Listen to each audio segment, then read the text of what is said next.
Hello everyone and welcome back to Let's Play SaGa 2, Goddess of Destiny.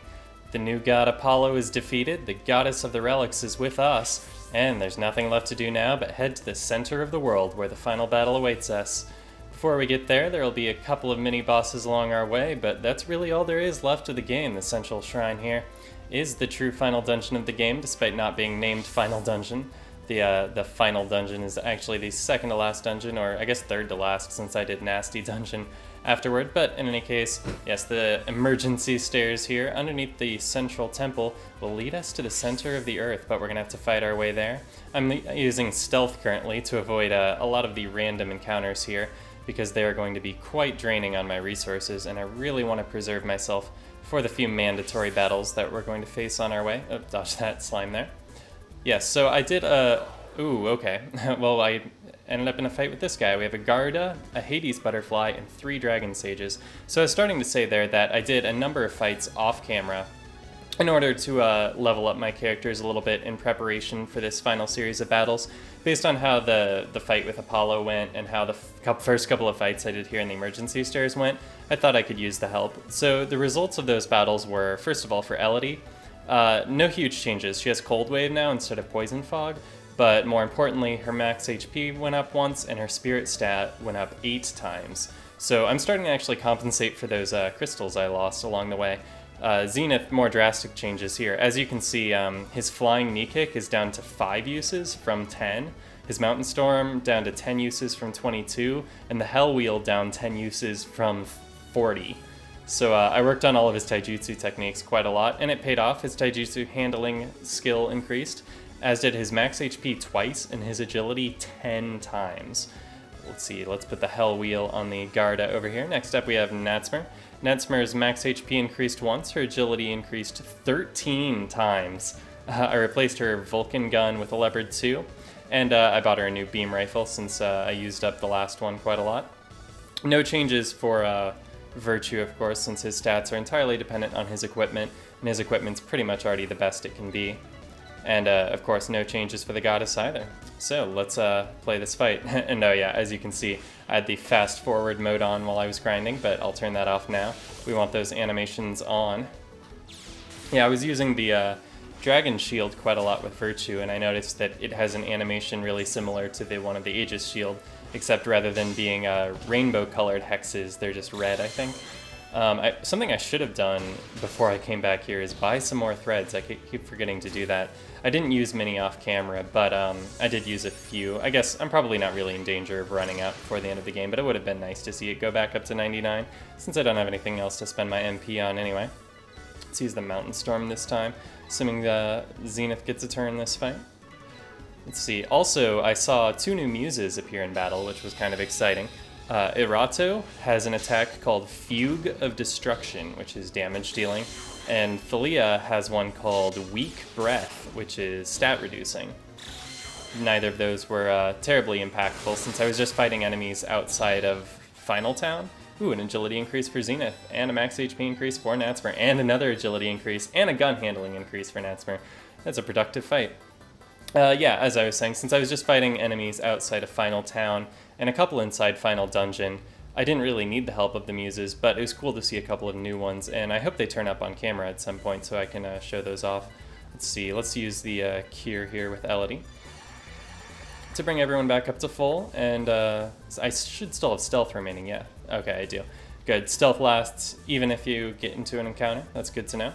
But it seems to have just run out, so I'll have to use it again. 17 uses of relic powers left, not likely to run out. Ooh, and I appear to have come to the first mini-boss, and wow, should I have saved. Oh, crap. I really intended to save before I got into this fight, but I totally forgot. Oh well, I guess the only thing that I'll lose is that one fight. But I did enjoy those stat increases I got out of that. Okay, so what do I want to do? The opponent here, the Tianlong, what do I want to do? Psycho Blast from Elodie. Let's use the Hell Wheel with Zenith. Beam Rifle here, Gungnir here, and I suppose I should probably start things out with an Aegis Shield, just to play it safe. Oh, there's Irato right there with the Fugue of Destruction. Perfect. I was just saying, I was hoping I got those on camera. So yeah, the Fugue of Destruction, just an explosive damage spell. Nice to have that. Hopefully we'll get to see Thalia's as well. I wonder, is that all of the muses? I think that'll be all of the muses that are supporting me.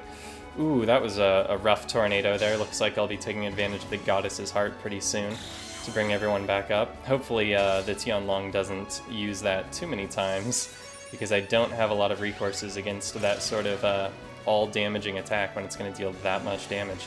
Ooh, nice bit of regeneration there. Alright, yeah, continue using the Psycho Blast, the Hell Wheel, and the Gungnir. And we'll use the Goddess's Heart over here to hopefully bring Natsmer back into the fight, along with bringing everyone else back up to full. Goddess's Heart is really powerful, but I do get so few uses of it. Don't like that Hell Wheel missing, but at least I get a combo over here to Virtue's turn and passing it on to Elodie. But we didn't even need to, I won already. Okay, looks like all that hard work paid off. Man, okay, Spirit Increase for Elodie, Agility for Zenith, and a pittance of 363 Kiro. At least Urania is happy with me for using all of those threads in the fight. Yeah, explode, stupid dragon. Alright, well, I'm really happy at how well that went. After some of the previous fights I've been in, I'm happy to see things going a little bit more smoothly once again. Yeah, it seems that there's a pretty big difference in difficulty in this game between actual major bosses and the minor bosses. This is going to be a difficult group of enemies to squeeze through. There are 3 of them right all in this area next to these stairs, and the 2 flying ones don't want to budge. Okay, I made it. I gotta hurry up and make it through the door before my stealth runs out. So it would probably be well advised to use a cottage sometime soon. Oh crap, that guy got me from behind. I was gonna say, I want to use a cottage sometime soon to restore the use of my Goddess's Heart. I brought 2 of them along with me, but I think I should wait until just before the next boss encounter before doing that. Let's see, let's switch over to the Flying Knee Kick with Zenith. Only 5 uses of that, kind of want to finish that one up. We'll use the Leopard 2 with Natsmer, since there's a big group of Sleipnir, and Sleipnir frighten me. We'll use the Aegis Shield with Goddess, and let's roll. Yep, starting things out with that all on everybody. It's become decreasingly effective as the game has proceeded, but still nice to see it. And it was nice to see that shield actually blocking an attack there. Enemies are probably not very inclined to attack Goddess, given that she's the 5th character down on the list, but when they actually do, it's nice to see the shield blocking them. Though she does have effectively infinite HP, since she has 999 plus regen. And there goes the Leopard 2. Leopard 2 is, I believe, more damaging than the Vulcan gun. You get them both near the end of the game, but yeah, even with the defensive effect, the tank is actually more powerful in terms of damage, though it does have 20 uses to the Vulcan gun's 30. And both of them can be purchased in the store in Final Town, as can a lot of things, actually, like Flare Tomes, Staves of Healing, the laser rifle, like everything I would ever want is available in the store in Final Town. And that's my commercial for them. No, I've been really happy with the things I've had available to Final Town. While I was preparing for the Apollo fight, and then while I was doing this grinding. It's just a really useful place to have. I should be using Masamune here. Let's use Flare, actually, with the Goddess. And the Gunfish are faster than the Goddess. Interesting, given that she has 99 agility. I wonder if they actually have more than that. Now, I'm not sure if this was actually true in the original Final Fantasy Legend 2, but I know in the original Final Fantasy Legend 1, the first SaGa game, your stats could actually go higher than 99, but only 99 would actually be displayed. You could actually get up to 255. But if you went any higher than that, you could actually accidentally overflow your stats and go back down to 1. I don't know whether they fixed that. I would think they did. It seems like it would be a pretty major thing to overlook. What am I doing here? Staff of Healing for Melody, just to bring everyone back up to full. And let's try not to get into any more encounters. I was a bit thrown off by the multiple paths here. Let's see, there's an energy point down that way. These are just slides, aren't they? Like, I'm not going to be able to easily get back up to evaluate the different choices. I guess I'm going to take this way. I'm going to have difficulty using stealth to get... Oh, crap, he can run up the ramp. Okay. Was not expecting that. Alright, I was just about to say, even using stealth, I'm not sure if I can get past this guy, since it's so narrow, and I couldn't. But yeah, he really gave me a scare when he ran up that ramp. Ooh, this looks like a difficult one. A lot of enemies here. Let's start things out with the Psycho Blast, as I often do. I'm kind of just switching up between these 3 taijutsu techniques. It'd be kind of nice to finish them all up before the end of the game, but I'm not sure if I'm going to get the chance. We'll use the Mountain Storm over on the rocks, I guess. We'll put a Leopard 2 over here as well, and Excalibur over on the Sleipnir, and you know what? Let's get greedy and just drop the Flare. Like, let's not even use the shield. I just want to wrap this battle up as quickly as possible because I could see this going south with as many enemies as there are in the encounter. Alright, wonderful piece of flare there. No need to really conserve those flares since, like I said, I'm planning on using a cottage in the near future. Another fin attack. Those fin attacks are so, like, kind of pitiful for this point in the game, dealing only 2 digits of damage. And Excalibur finishes up the fight. Yet another agility increase for Zenith, and a tremendous amount of Hero. Let's carry on here. Let's see, there's that energy point. I guess I should probably, you know what? Oh, I can't get back up that way. I was just going to say, these are probably the stairs up, like if you chose the wrong ramp over there. But there's a ramp behind me too, so you can't actually get up this way. I'm not sure what's going on in this room exactly. Alright, slip by here. I could use the energy point, but I don't really feel it's necessary. It's energy points are just kind of a lot to deal with because you have to change your map ability to take advantage of them. It's just a little bit awkward, and I would rather not mess with it. Putting on the stealth to swim past these enemies here. Oh, okay. Gotta be careful because that appears to be our next opponent there. So let's go ahead and use that cottage to heal everyone back up to full. Oh yeah, here's another thing while I was off camera. I picked up this LED, which is a robot part that apparently diverts enemies' attention away from other party members. So I could equip this to Virtue and it would like cause enemies to target him before other characters despite his lower position in the party, from my understanding, which sounds tremendously useful. Except that if you actually go to equip it, you can see that it has no impact on a robot's stats. So it's just another one of those things that seems really nice, and like I can totally see the appeal of this, but I just can't find space for it. Like, inventory space is really limited, and like having his strength and defense both be in the 90s has been a really great boon. Alright, so anyway, let's go ahead and use that cottage, bring everyone back up to full, restore the use of my goddess's heart, then I'm going to save, and then we'll go on to the next fight. I really hope that the two cottages I packed will end up being enough. Anyway, here we are against the Fenrir. Let's see, we'll go ahead and basically play back the strategy from the last mini-boss we fought. We'll go with the Mountain Storm here, Beam Rifle here, which is basically just an all-out offensive strategy. I'll start with the Aegis Shield to play it safe. But after that, I think for the most part, I can have all of my characters just focus on doing their most powerful attacks. Let's see, we have a Fury Storm. Oh, it's another one of these tornadoes that I can't do anything about. At least it didn't kill Natsmer this time. She's hanging on to life with 29 HP. Yeah, starting to say about the cottages, I brought 2 with me, and I really should have thought this through and brought 3, because I want to fight both of these mini-bosses, and I also want to fight that Haniwa enemy that we saw briefly in that event earlier. And so it would have been nice to be able to... Oh, he can recover 200 HP a round? That's a lot. Alright, that's fine though. Let's see, do I want a Staff of Healing? Am I Goddess Hearting this turn? I should probably figure that out. I think I am, just because no one else is fast enough to act before Fenrir, I think. I think I need to Goddess's Heart to heal, rather than waiting for a Staff of Healing to take effect. So everyone else just keep on attacking. Let's see, let's switch over to the Hell Wheel with Zenith. That's probably going to deal the most damage despite having more uses left than the Flying Knee Kick. Flying Knee Kick is probably pretty outclassed at this point. Actually, let's switch over to the Blackbird rather than the Beam Rifle. Look at that fancy piece of machinery. Let's point that over there. Probably more powerful. Stick with the Gungnir here, but yeah, Goddess's Heart. Heal everyone back up to full. Let's go. Yeah, so I guess I may retreat and head back to Final Town to rest there once more, if I decide that I need the extra rest before going on to the final battle. It's no big problem. Fury Storm here. Since it seems I am pretty effective at dodging enemies on my way down here. This dungeon is like so linear though. Oh, and I even got meat from Fenrir. Fantastic. So if I had eaten that meat right there with a monster, I probably would have gotten one of the most powerful monsters in the game, because I believe there's no enemy higher level than the 2 mini-bosses that you fight here.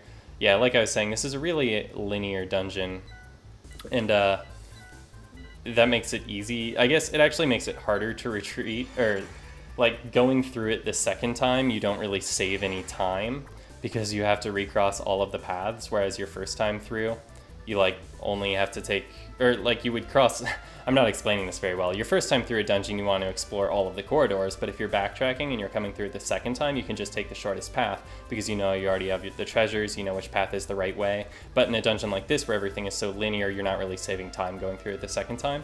And as I say that, I reached the non-linear part of this dungeon, which is kind of the exception to that. Let's see, I see an energy point over there. Let's turn the stealth on. I have 22 uses of that left, since I did use that cottage just before the Fenrir fight. Slip past these guys over here. And see, I see an excavate point. I need to get to that. I want to know what sort of thing you can dig up in the celestial world. We've never dug anything in the celestial world before. I can't get to it that way because there's a missing block on the ground. I don't understand why the characters wouldn't be able to just take that diagonal step, but I'll just assume that they have a fear of heights and that they would be more comfortable going around. Can't really blame them for that. Let's see, go around this way. Am I going the right way? Yeah, this should bring me to the excavate point if I loop around here, but let's take a few steps back. I don't want to be right next to an enemy when my stealth runs out, because turning stealth on does not stop enemies who have already seen you from pursuing you. Alright, excavate point is right over here. I'm going to fight this guy, though, because he's going to get in my way, and I might as well face him head on. We have sphinxes, dragon turtles, and interceptors, and I hope this goes well because I have not saved. Let's see, we'll use the mountain storm here with Zenith, kind of working on all of these evenly. Let's see, we'll put it on... What am I most scared of here? Probably the interceptors. Let's use the Leopard 2 with Natsmer. We'll use the Excalibur with Virtue. And actually, let's just focus all our attacks on the Interceptor. And I'm going to start things out with a Flare from the Goddess. Hopefully, like if these are magic-using enemies, then I would rather have used the Aegis Shield than Flare.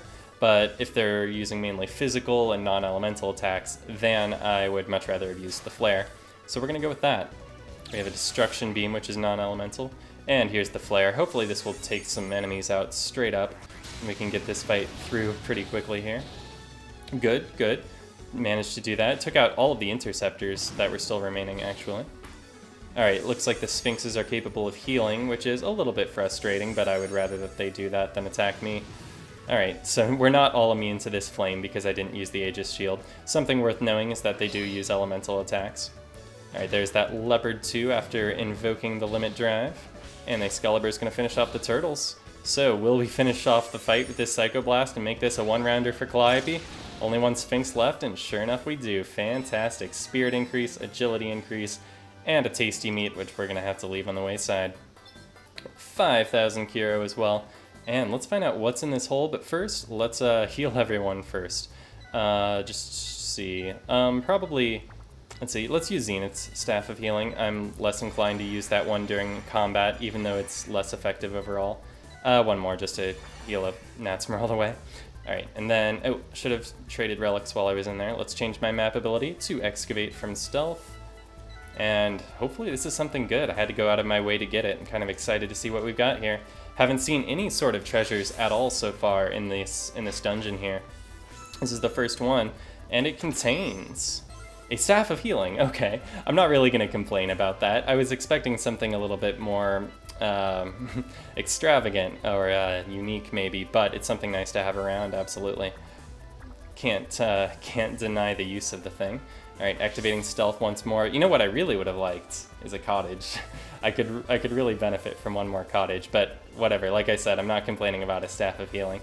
Let's see, we have 2 exits here. Ooh, I don't know which one to take. Okay, one of them is probably going to lead me to the Haniwa, and the other is going to lead me to the final boss.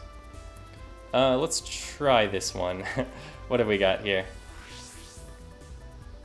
It's gonna whoosh us away to the lowest floor. I see more excavate points, that's good. But that means that this dungeon is a little bit larger than I kind of expected it to be. So I'm gonna wrap up this episode right here. Thanks a lot for watching, and I will see you next time.